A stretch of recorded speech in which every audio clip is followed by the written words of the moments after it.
تدبر قرآن امین احسن اصلاحی سورہ مریم آیات 64 تا 98 حصہ دوم۔ اعوذ باللہ من الشیطان الرجیم بسم اللہ الرحمن الرحیم۔ ثم ننجی الذین اتقوا ونذر الظالمین فیہا جثیا۔ ثم ترتیب کو ظاہر کرتا ہے، یعنی اللہ تعالیٰ پہلے ظالموں سے نمٹے گا، ان کو واصل جہنم کرنے کے بعد ان لوگوں کی طرف متوجہ ہوگا جو اس سے ڈرتے رہے۔ فرمایا کہ پھر ہم ان لوگوں کو نجات دیں گے جو ہم سے ڈرتے رہے، اور ظالموں کو اسی جہنم میں اکڑو بیٹھے چھوڑ دیں گے۔ نجات دیں گے سے مراد یہ نہیں ہے کہ جہنم سے نجات دیں گے۔ جہنم کی تو اہل تقویٰ کو، جیسا کہ اوپر گزرا، ہوا بھی نہیں لگنے پائے گی۔ یہاں نجات دینے سے مراد ان تمام ہموم و افکار اور اس تشویش و انتظار سے نجات دینا ہے جس سے بہرحال منزل مقصود پر پہنچنے سے پہلے تک اہل حق کو بھی سابقہ پیش آتا ہے۔ وَنَذَرُ الظَّالِمِينَ فِيهَا جَثِيًّا میں لفظ جسی کی تحقیق اوپر گزر چکی ہے۔ جسی ان کو کہتے ہیں جو مجرموں کی طرح اپنی قسمت کے فیصلے کے انتظار میں دو زانو بیٹھے ہوئے ہوں۔ اوپر والی آیت میں تو اس کا محل استعمال بالکل واضح ہے، لیکن یہاں اس کا استعمال کھٹکتا ہے، اس لیے کہ فیہا کا قرینہ دلیل ہے کہ یہ ان کی جہنم کے اندر کی حالت بیان ہو رہی ہے، لیکن اس کے اندر تو ان کے رونے چلانے کا ذکر ہونا چاہیے، جیسا کہ دوسرے مقامات میں ہے، نہ کہ اکڑوں بیٹھنے کا۔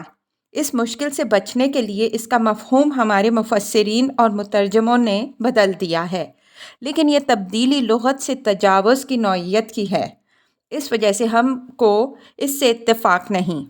ہمارے نزدیک یہ حالت بیان تو ہوئی ہے جہنم کے اندر ہی کی، لیکن یہ بالکل ابتدائی مرحلہ کی بات ہے، جبکہ وہ فیصلہ الہی کے بعد جہنم کے داروغوں کے حوالے کیے جائیں گے اور اکڑوں بیٹھے عذاب کے دروازے کے کھلنے کے منتظر ہوں گے۔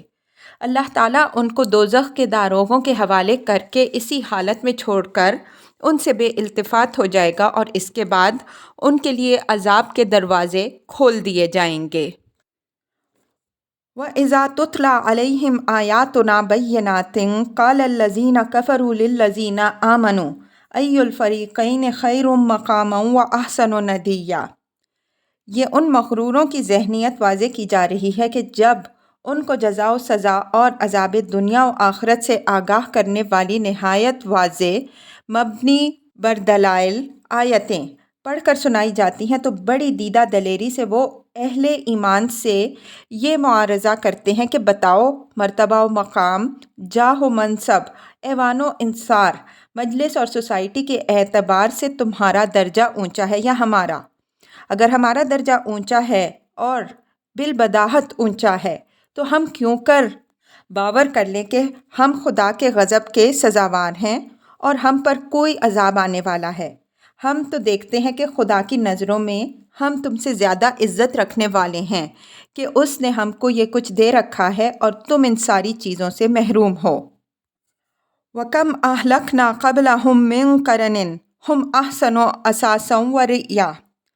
قرن کے معنی ایک دور کے لوگ، امت اور قوم۔ رعیہ کے معنی نمود، منظر اور شان و شوکت۔ ان معارضہ کرنے والے لوگوں کے جواب میں فرمایا کہ اسباب و سامان اور شان و شوکت کی زیادتی نہ تو کسی قوم کے خدا کے چہیتی ہونے کی دلیل ہے اور نہ یہ چیزیں خدا کی پکڑ سے بچانے والی ہیں۔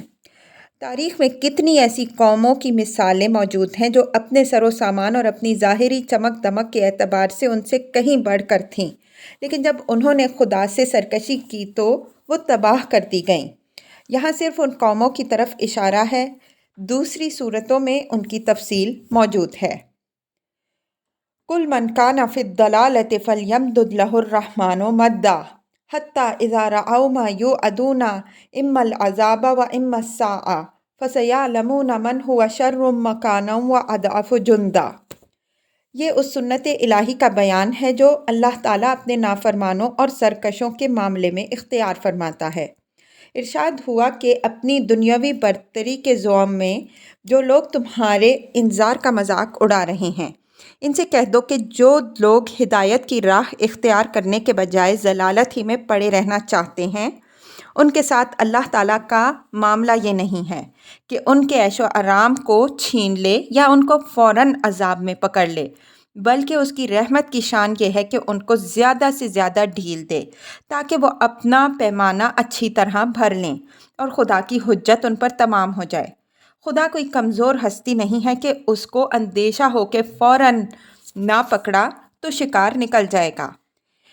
اس کی تدبیر نہایت محکم ہوتی ہے، اس وجہ سے وہ برابر رسی دراز کیے جاتا ہے، یہاں تک کہ یا تو وہ عذاب ہی میں ان پر آ دھمکے گا یا قیامت ہی نمودار ہو جائے گی جس سے ان کو آگاہ کیا جا رہا ہے۔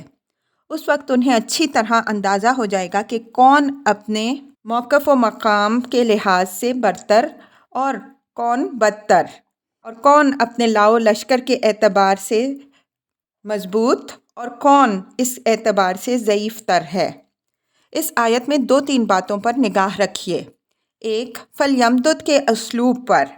یہ نہیں فرمایا کہ خدا ان کی رسی دراز کرتا ہے، بلکہ فرمایا کہ خدائے رحمان کے شایان شان بات یہی ہے کہ وہ ان کی رسی دراز کرے، یعنی ظالموں کو ڈھیل خدا کی قدرت، حکمت اور اس کی تدبیر کا مقتضا ہے۔ بدقسمت ہیں وہ لوگ جو اس ڈھیل کو اپنی کامیابی سمجھ کر سرکشی اور زیادہ گمراہی میں دلیر ہو جائیں۔ دوسری چیز یہ نگاہ میں رکھنے کی ہے کہ یہاں عذاب اور ساعت 2 چیزوں کا ذکر ہے۔ جب یہ دونوں لفظ ساتھ ساتھ استعمال ہوں تو ایک سے عذاب دنیا مراد ہوتا ہے اور دوسرے سے عذاب قیامت۔ اللہ تعالیٰ کے رسولوں نے ان دونوں عذابوں سے اپنی اپنی قوموں کو ڈرایا ہے۔ ہم دوسرے مقام میں ذکر کر چکے ہیں کہ اگر کوئی قوم اپنے رسول کی تکذیب کر دیتی ہے تو اتمام حجت کے بعد وہ لازماً تباہ کر دی جاتی ہے۔ تیسری یہ کہ تفصیل کے صیغے بسا اوقات تقابل کے مفہوم سے مجرد ہو کر استعمال ہوتے ہیں۔ یہ بات بھی ہم دوسرے مقام میں واضح کر چکے ہیں۔ یہ بات بھی یہاں یاد رکھنے کی ہے کہ دنیاوی کامیابیوں کے نشے میں جس طرح عرب جاہلیت کے حمقاء خدا اور آخرت کی باتوں کو برخور اعتنا نہیں سمجھتے تھے، اسی طرح موجودہ دور میں علم و سائنس کے عقلاء بھی اس غرے میں خدا اور آخرت کو ایک وہمہ قرار دیتے ہیں۔ ابھی پچھلے دنوں ایک دوست نے ذکر کیا کہ امریکہ کے لوگوں کے سامنے خدا اور آخرت کا ذکر کیجئے تو وہ جواب دیتے ہیں کہ ہماری عمروں کا اوسط تمہاری عمروں سے زیادہ ہے۔ اگر تمہاری بات صحیح ہے تو چاہیے تھا کہ تمہاری عمروں کا اوسط ہم سے زیادہ ہوتا۔ میں نے کہا کہ ان کے ہاں عمروں کا اوسط بھی سب سے زیادہ ہے اور خودکشی کا اوسط بھی سب سے زیادہ ہے۔ ملک الموت کو اب بھی یہ لوگ اپنے ہاں سے بے دخل نہ کر سکے، البتہ یہ ہوا کہ ان کا کام ان لوگوں نے خود سنبھال لیا۔ وَيَزِيدُ اللَّهُ الَّذِينَ اهْتَدَوْا هُدًى وَالْبَاقِيَاتُ الصَّالِحَاتُ خَيْرٌ عِندَ رَبِّكَ ثَوَابًا وَخَيْرٌ مَرَدًّا۔ یہ آیت اوپر کی آیت 75 کے مقابل میں ہے، یعنی جس طرح اللہ تعالیٰ ہدایت پر ضلالت کو ترجیح دینے والوں کی رسی دراز کرتا ہے، اسی طرح ہدایت اختیار کرنے والوں کی ہدایت میں بھی برابر اضافے پر اضافہ فرماتا ہے۔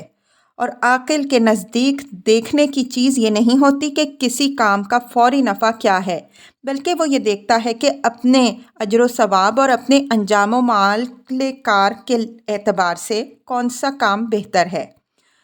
دنیا کے پرستار صرف نفع عاجل کو دیکھتے ہیں، انہیں اس سے بحث نہیں کہ مرنے کے بعد کیا ہوگا۔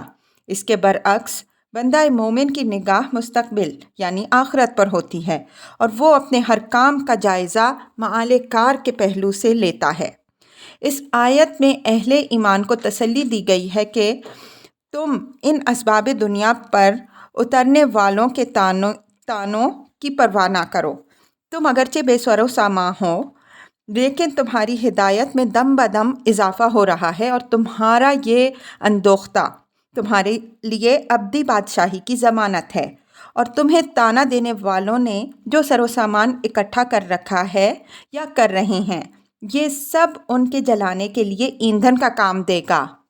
مردہ کا ترجمہ میں نے معال کار کیا ہے اور یہ ترجمہ میرے نزدیک لفظ کی اصل روح سے قریب تر ہے۔ قرآن میں اعمال صالحہ کو جگہ جگہ باقیات الصالحات سے تعبیر کیا گیا ہے۔ اس سے یہ اشارہ نکلتا ہے کہ در حقیقت وہی اعمال صالحہ ہیں جو پائیدار اور غیر فانی ہیں۔ جو اعمال چند روزہ اور فانی ہیں وہ غیر صالح ہیں۔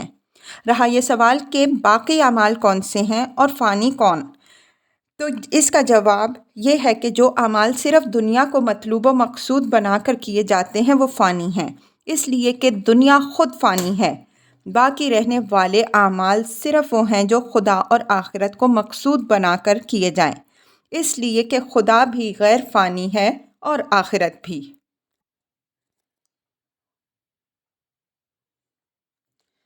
افرأیت الذی کفر بآیاتنا وقال لأوتین مالا وولدا اطلع الغیب ام اتخذ عند الرحمن عہدا۔ یہ قرآن نے ان جھٹلانے والوں کے ایک اور مغالطہ کا حوالہ دے کر اس کی تردید فرمائی ہے۔ اس مغالطہ کا ذکر افرأیت کے خطاب سے کیا گیا ہے۔ عربی زبان کا ذوق رکھنے والے جانتے ہیں کہ جب اس خطاب سے بات کا آغاز ہو تو اس کے معنی یہ ہیں کہ اس کے بعد کسی بہت ہی برخود غلط شخص یا کسی نہایت بھونڈی بات کا حوالہ آئے گا۔ یہاں عربیت کے اس اسلوب کو بھی یاد رکھیے جس کا ذکر ہم بعض دوسرے مقامات میں بھی کر چکے ہیں کہ الذی ضروری نہیں کہ ہر جگہ معرفہ ہی کے لیے آئے، بعض اوقات یہ تمثیل کے لیے بھی آتا ہے، جس کی نہایت بلیغ مثالیں قرآن مجید میں موجود بھی ہیں اور کلام عرب میں بھی۔ اس صورت میں اس سے کوئی معین شخص مراد نہیں ہوتا بلکہ اس سے مقصود کسی خاص کردار یا کسی خاص ذہنیت کو ممثل و مصور کرنا ہوتا ہے۔ یہاں بھی یہ کسی خاص شخص کے لیے نہیں آیا بلکہ یہ ایک خاص گروہ کی ذہنیت کی تصویر ہے۔ فرمایا کہ ذرا اس برخود غلط کو دیکھو جو اس زعم میں مبتلا ہے کہ اگر قیامت بالفرض ہوئی تو وہ وہاں بھی اسی طرح مال و اولاد کا حقدار ٹھہرے گا جس طرح یہاں ہے۔ اس ذہنیت کے لوگ نعمتوں کو اللہ کا عطیہ نہیں سمجھتے بلکہ اپنے استحقاق ذاتی یا اپنی قابلیت کا کرشمہ سمجھتے ہیں۔ اس وجہ سے اس گھمنڈ میں مبتلا رہتے ہیں کہ ریاست و امارت کے وہ پیدائشی حقدار ہیں، اس سے ان کو کون محروم کر سکتا ہے۔ اگر آخرت نامی کوئی شے ہے تو وہ وہاں بھی کوٹھیوں میں عیش کریں گے اور کاروں میں پھریں گے۔ اطلع الغیب ام اتخذ عند الرحمن عہدا۔ چونکہ یہ زعم بالکل احمقانہ اور طفلانہ قسم کا ہے، اس وجہ سے اس کا جواب طنز و تحقیر کے انداز میں ہے۔ فرمایا کہ کیا انہوں نے غیب کے پردوں میں جھانک کر ان تمام چیزوں کو دیکھ لیا ہے جو ان کو آخرت میں ملنے والی ہیں، یا خدا سے ان کے لیے کوئی گارنٹی لکھوائی ہے؟ آخر کس برتے پر یہ ناز ہے؟ کلا سنکتب ما یقول ونمد لہ من العذاب مدا ونرثہ ما یقول ویأتینا فردا۔ یہ غضب کے لہجے میں اس زعم باطل کی تردید ہے۔ فرمایا کہ ہم اس کی بکواس کو بھی نوٹ کر رکھیں گے اور اس کی پاداش میں بھی اس کے عذاب میں اضافہ کریں گے، یعنی کفر و تکذیب کی جو سزا ملنی ہے وہ تو ملے گی ہی، اس میں مزید اضافہ اس مغرورانہ ادعا کے سبب سے بھی ہو جائے گا۔ وَنَرِثُهُ مَا يَقُولُ وَيَأْتِينَا فَرْدًا، یعنی ان تمام چیزوں کے جن کا یہ مدعی ہے اور جن پر اس کو فخر و ناز ہے، مالک و وارث ہم ہوں گے اور یہ قیامت کے دن ہمارے حضور میں تنہا حاضر ہوگا۔ نہ اس کے ساتھ اس کا سر و سامان ہوگا، نہ اس کے ایوان و انصار ہوں گے اور نہ اس کے مزعومہ شرکاء و شفعاء ہوں گے۔ اس کو جو چیزیں بھی ملی تھیں ہماری بخشی ہوئی ملی تھیں وہ سب ہم واپس لے لیں گے، اور یہ جس طرح دنیا میں خالی ہاتھ گیا تھا اسی طرح خالی ہاتھ ہمارے پاس واپس آئے گا۔ وَاتَّخَذُوا مِن دُونِ اللَّهِ آلِهَةً لِيَكُونُوا لَهُمْ عِزًّا كَلَّا سَيَكْفُرُونَ بِعِبَادَتِهِمْ وَيَكُونُونَ عَلَيْهِمْ ضِدًّا۔ ان مشرکین کا سب سے بڑا سہارا ان کے معبودان باطل تھے۔ ان کا گمان یہ تھا کہ اگر خدا کے ہاں حاضری اور حساب کتاب کا کوئی مرحلہ آیا تو ان کے یہ معبود اپنے زور و اثر سے ان کو بچا لیں گے۔ خصوصاً فرشتوں کی سفارش پر ان کو بڑا اعتماد تھا۔ ان کو وہ خدا کی چہیتی بیٹیاں گمان کرتے تھے اور اس خیال سے ان کی پوجا کرتے تھے کہ خدا ان کی بات نہیں ٹال سکتا۔ یہ دنیا میں بھی ان کو اپنے باپ سے سفارش کر کے ان کو رزق اور اولاد دلواتی ہیں، اور اگر مرنے کے بعد بھی کسی مدد کی احتیاج پیش آئی تو یہ وہاں بھی قوت اور سہارا بنے گی۔ اسی قوت اور سہارے کو یہاں عزا سے تعبیر کیا گیا ہے۔ اس کے اصل معنی قوت کے ہیں۔ کلا سیکفرون بعبادتہم ویکونون علیہم ضدا، یہ اس زعم باطل کی تردید ہے۔ فرمایا کہ ان احمقوں کی یہ آرزو ہرگز پوری نہیں ہوگی، بلکہ ان کے یہ معبود قیامت کے دن ان کی اس عبادت کا ان کے منہ پر انکار کریں گے۔ قرآن میں اس بات کی تصریح ہے کہ جب یہ مشرکین قیامت کے دن اپنے معبودوں کی دہائی دیں گے کہ ہم دنیا میں آپ کی پرستش کرتے رہے ہیں تو یہاں آپ ہماری کچھ مدد کیجئے، تو وہ جھٹ جواب دیں گے کہ ہمیں کیا خبر کہ کچھ احمق لوگ ہماری پرستش کرتے رہے ہیں، ہم نے کب کہا تھا کہ ہماری پرستش کرو؟ اگر تم یہ حماقت کرتے رہے تو اس کا انجام بھگتو۔ وَيَكُونُونَ عَلَيْهِمْ ضِدًّا، یعنی یہ تو یہ آرزوئیں لیے بیٹھے ہیں کہ ان کے یہ معبودان باطل ان کے لیے قوت اور سہارا بنیں گے، بلکہ معاملہ اس کے بالکل برعکس ہوگا، وہ الٹے ان پر لعنت بھیجیں گے اور ان کے دشمن بنیں گے۔ أَلَمْ تَرَ أَنَّا أَرْسَلْنَا الشَّيَاطِينَ عَلَى الْكَافِرِينَ تَعُزُّهُمْ عَزًّا فَلَا تَعْجَلْ عَلَيْهِمْ إِنَّمَا نَعُدُّ لَهُمْ عَدًّا۔